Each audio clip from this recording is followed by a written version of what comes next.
ढूंढ कर नकली साधु को मारूंगा। तब सारा राज मोहम्मद को छोड़ करके जाऊंगा, नहीं तो राज मोहम्मद को नहीं छोड़ करके जाऊंगा। ठीक है, अब तुम्हें जो मर्जी होगा करना, मैं चलती हूँ। ठीक है माँ। ये चले देवी ये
दरबार में नकली साधु बन करके आया और राज मोहम्मद को विनाश करके चला गया।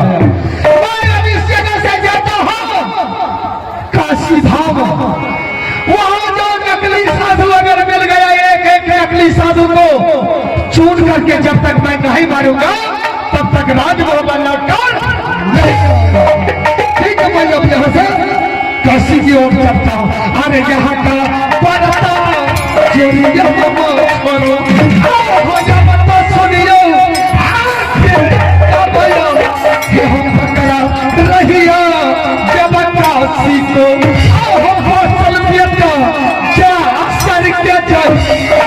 जाने बाबू दल को हाजिर कर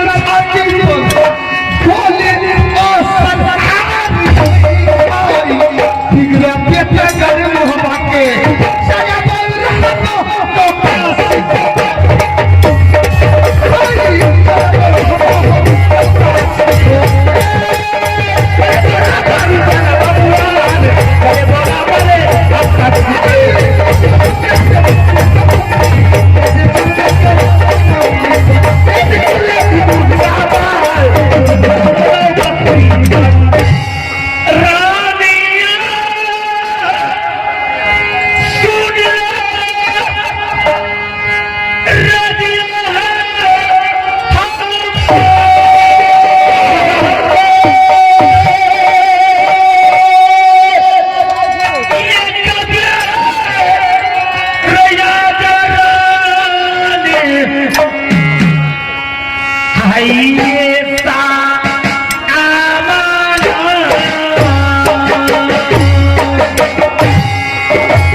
रानी का दिल खुश, दुनिया आजाद,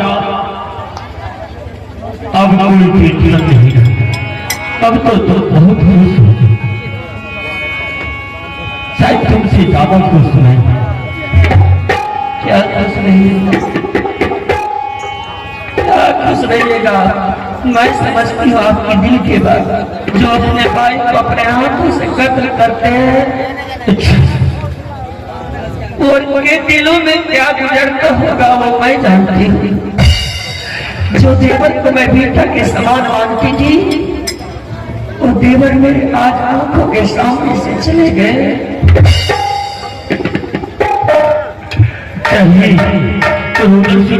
उस महात्मा को कोड़ मिली,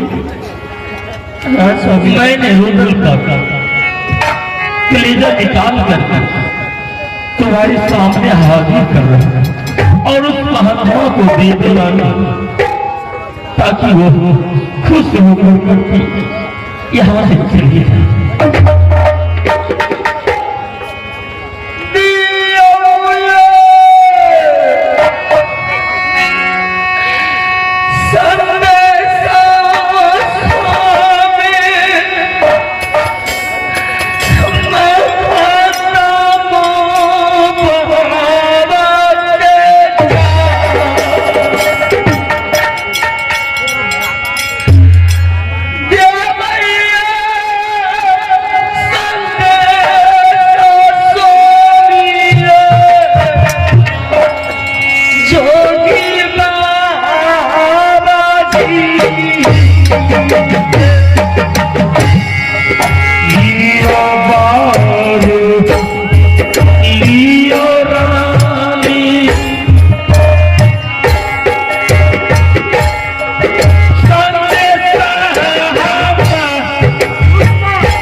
मैं जा रही हूँ बाबा महाराज के पास में, उन्हें और कलेजी दे दूंगी, लेकिन हिंदू धर्म में होता है कि अपने भाई को उनके संस्कार के लिए उनके लिए कुछ न कुछ करना ही पड़ता है।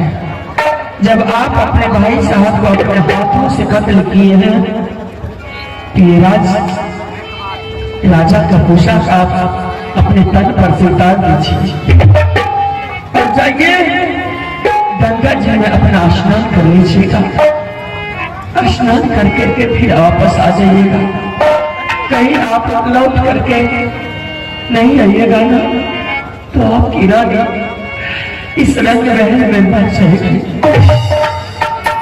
कोई बात नहीं, जब ये परंपरा है हिंदू का कि मेरे सर पे पाप है, इसको मुझे धोखा में गंगा जी ले जा, मैं जाने के लिए तैयार हूं।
जोगी आकर के 2 हंसों का जोड़ा को तोड़ दिया। एक सोहदर भाई को अपने भाई से बिछड़वा दिया,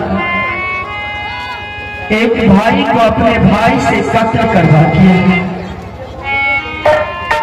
ना जाने वो कैसा बहाना होगा। ठीक है, बाबा को मैं बुलाती हूँ और उन्हें मैं अपने देवर जी को और कलेजी उनके हाथों में डाल देती हूँ ताकि बाबा